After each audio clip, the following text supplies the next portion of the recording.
Bom dia, irmãos. Bom dia. Bom dia, igreja do Senhor. Nós estamos aqui nessa manhã com muita alegria para louvar, adorar, glorificar o nome do nosso Deus, do nosso Senhor. Estarmos aqui entre irmãos, estudarmos a palavra de Deus através da escola bíblica dominical, servirmos ao Senhor através dos ministérios que Ele nos concede, manter essa comunhão abençoadora com os nossos irmãos em Cristo Jesus. Eu quero convidar você a abrir a sua Bíblia em Mateus capítulo 6, do verso 12 até o verso 15. Mateus capítulo 6, de 12 a 15, diz assim a palavra do nosso Deus: E perdoa-nos as nossas dívidas, assim como nós perdoamos aos nossos devedores. E não nos induzas à tentação, mas livra-nos do mal, porque teu é o reino, e o poder, e a glória, para sempre. Amém. Porque se perdoardes aos homens as suas ofensas, também vosso Pai Celestial vos perdoará a vós. Se, porém, não perdoardes aos homens as suas ofensas, também vosso Pai vos não perdoará as vossas ofensas. Essas palavras são palavras de Jesus no famoso Sermão do Monte, em que Jesus está ensinando a orar. Ele está ensinando o seu povo a como falar com Deus, a como se dirigir com Deus, e o perdão ocupa um lugar muito importante na oração. O perdão é uma prática essencial à vida do cristão. Às vezes, esse é um dos assuntos mais recorrentes na minha prática de pregador. Você já deve estar se lembrando que recentemente a gente já falou sobre perdão aqui. Por exemplo, no mês da família nós falamos sobre perdão. Por quê? Porque quando a gente vai falar a cristãos, quando a gente vai falar a servos de Deus, não tem como a gente falar e não falar de perdão. Quando a gente vai pensar naquilo que é importante para a nossa vida como crentes, como servos de Deus, nós temos que falar, nós não podemos esquecer do perdão, da prática essencial que é o perdão. Ela envolve reconhecer a dor, aceitar e conscientemente liberar o ressentimento, tirar esse ressentimento de dentro de nós, porque o significado do perdão não é apenas bondade, não é apenas ser benevolente para com os outros, não é somente esquecer o que alguém fez, mas é deixar o peso do passado para trás. Eu gosto muito de pensar que o ressentimento é uma âncora amarrada em nós que nos impede de avançar, que nos impede de progredir, que vez ou outra, quando a gente começa a progredir, ela nos puxa de volta, nos amarra ao passado, nos prende. E quando a gente pensa no perdão, a gente tem que pensar no mal que ele faz a quem não perdoa. Faz muito mal não perdoar. Eu penso que é muito pior não perdoar do que não receber perdão. Para a maioria das pessoas, não receber perdão faz pouca diferença. Agora, para todas as pessoas, não perdoar faz muito mal. Guardar mágoas, ressentimentos, afeta a nossa saúde mental e emocional. Esse sentimento negativo nos impede mesmo de avançar. E o texto começa falando do perdão de Deus, porque na oração começa pedindo perdoa as nossas ofensas. E então a gente vai olhar para a forma como Deus perdoa. A forma como Deus perdoa é a forma perfeita do perdão. Porque eu não sei você, mas eu acho muito mais fácil perdoar alguém por algum erro que eu já cometi antes. Então, se alguém faz comigo alguma coisa que eu já fiz com alguém, é mais fácil perdoar. Porque eu me identifico. Porque eu diminuo a gravidade daquilo, porque é uma coisa da qual eu também preciso perdão ou já precisei de perdão. Então é mais fácil, pelo menos para mim, na minha experiência, eu acho mais fácil perdoar alguém por alguma coisa que eu já fiz. Só que quando a gente pensa no perdão de Deus, se fosse assim, eu não perdoaria ninguém de nada. Porque ele nunca cometeu erro nenhum com ninguém. Porque Deus nunca falha. Porque Deus é a perfeição moral, a perfeição relacional. Porque Deus é a perfeição em todos os aspectos. Então, quando nós precisamos do perdão de Deus, de qualquer coisa que nós tenhamos feito, Ele nunca fez aquilo antes. E Ele perdoa. E Ele tem a capacidade de perdoar as pessoas por qualquer coisa. Ele perdoa. Ele não apenas deixa para lá.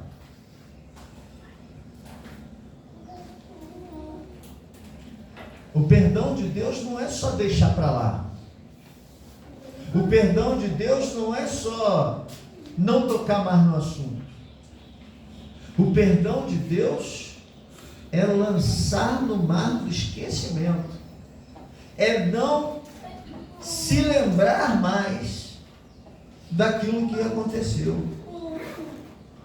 Então, o nosso Deus, Ele é capaz de apagar uma multidão de pecados, dos quais Ele nunca cometeu nenhum, dos quais há pecados gravíssimos,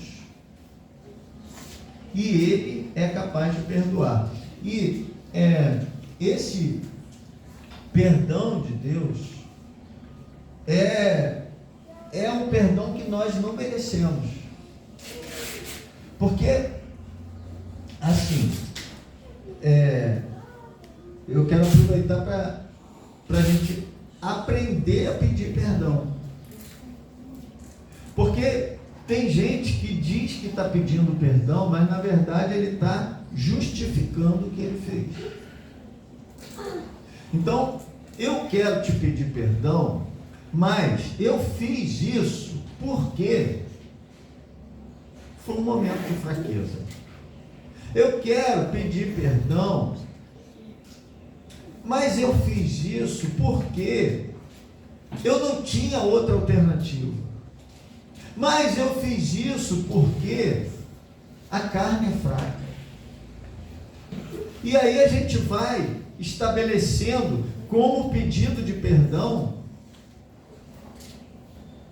o que não é pedido de perdão, o que é justificativo. Mas Deus nos perdoa sabendo que não há justificativa, mostrando que o perdão dele se estende sem que alguém se justifique. Então, quando aquele ladrão na cruz é perdoado, não há pedido de justificativa. Quando nós somos perdoados dos nossos pecados, nós não nos justificamos. ficamos diante de Deus, ou pelo menos não devemos fazer isso. O nosso pedido de perdão é reconhecimento de erro, é reconhecimento do que nos faz mal, do que está nos fazendo sofrer. E aí, quando a gente vai caminhar para a nossa necessidade de perdoar, aí eu acho que fica mais difícil de entender. Porque o perdão de Deus é maravilhoso. E a gente tem mais facilidade de entender. Mas olha esse verso 15. Se, porém, não perdoardes aos homens as suas ofensas, também vosso Pai vos não perdoará as vossas ofensas. Então, você percebe que o seu perdão está condicionado. Eu cheguei até refletindo sobre isso, pensar assim: e a salvação pela graça? E a salvação por favor imerecido? Como que a salvação pela graça se conjuga com essa palavra do próprio Cristo, que se a gente não perdoar as pessoas, a gente também não vai ser perdoado? Assim, é conflituoso. E nós precisamos buscar compreensão sobre isso. É porque a salvação pela graça, ela não é um salvo-conduto para você viver de qualquer maneira, para você viver de qualquer jeito, para você viver do mesmo jeito que você vivia antes, porque você simplesmente foi salvo sem merecer. Não. A salvação pela graça não é um salvo-conduto para continuar vivendo do mesmo jeito que antes. Ao contrário, a salvação pela graça transforma o coração humano. A salvação pela graça, a salvação que há em Cristo, ela transforma o nosso coração. Por isso nós a chamamos conversão.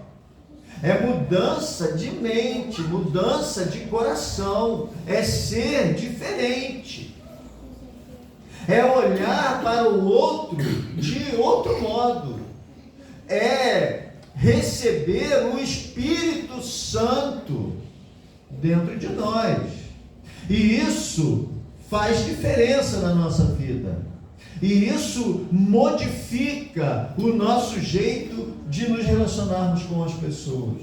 Então, o que Cristo está dizendo é o seguinte: se você tem o meu Espírito aí dentro de você, se o Espírito Santo está dentro do seu coração, você vai perdoar.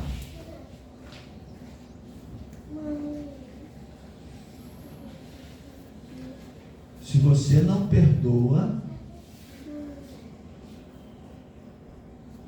questione sua salvação. Talvez você ache que está salvo e não está.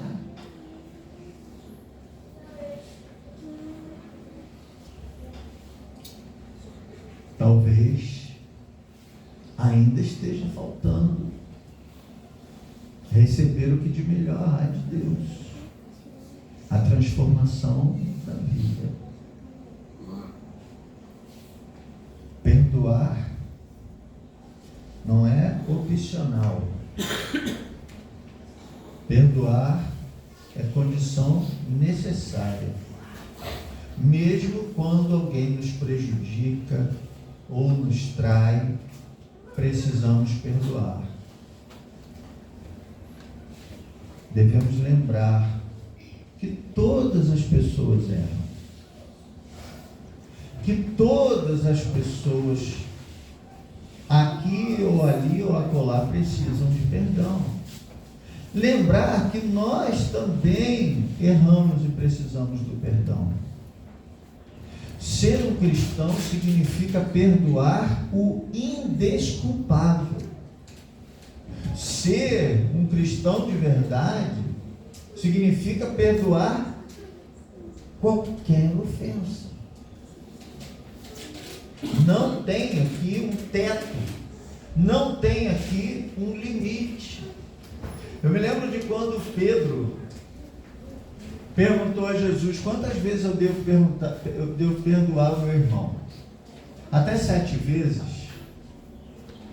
Aí Jesus responde a ele: 70 vezes, não digo que até 7 vezes, mas até 70 vezes 7. E 70 vezes 7 não é 490. 70 vezes 7 é quantas vezes for necessário.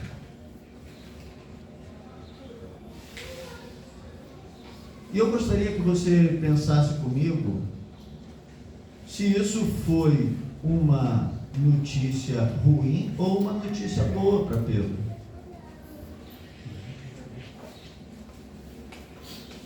Se isso é uma notícia ruim ou uma notícia boa para mim. Será que perdoar o meu irmão quantas vezes for necessário, isso é ruim para mim? Sob nenhum aspecto é ruim para mim. Porque perdoar o meu irmão quantas vezes for necessário, libera o meu coração todas as vezes que for necessário. Porque perdoar o meu irmão quantas vezes for necessário, me mostra que Deus me perdoa quantas vezes for necessário. Então, eu desejo de todo o meu coração que, assim como Deus perdoou de você faltas indesculpáveis, você também consiga perdoar faltas indesculpáveis que foram feitas contra você. Que você vá além do que a lógica humana impõe. Que você vá aonde a lógica de Deus impõe, que é ser alguém perdoador. Eu estava ouvindo essa semana o testemunho do Pedro, o craque, atacante do Flamengo. E ele deu esse testemunho numa igreja batista. E ele estava falando sobre um episódio que aconteceu ano passado com ele, que no meio de um jogo, ele levou um soco no rosto por um membro da comissão técnica do time onde ele jogava. Onde ele joga. E isso foi filmado. E isso é um assunto conhecido por todo mundo que acompanha minimamente futebol. Foi um absurdo isso que aconteceu. E aí, nesse testemunho, ele diz que naquele mesmo dia, ele orou pelo seu agressor. Ele orou pela vida daquela pessoa que fez aquilo contra ele. Não é que ele perdoou, ele demonstrou esse perdão. Então, assim, tem coisas que acontecem com a gente e que qualquer pessoa diz: não, mas isso aí fica fora do perdão. Não fica. O que for, nós precisamos perdoar e orar pelos nossos ofensores, como Jesus fez. Jesus ali na cruz, aqueles de baterem nele, depois de o crucificarem, depois de apostarem pela sua roupa, ele ora por aqueles homens: Senhor, perdoa, porque eles não sabem o que fazem. O nosso Senhor, ele nos dá exemplo. Algumas pessoas nos dão exemplo e nós devemos viver. Talvez você traga em seu coração algum assunto, alguma pessoa, alguma circunstância na conta do indesculpável. Pois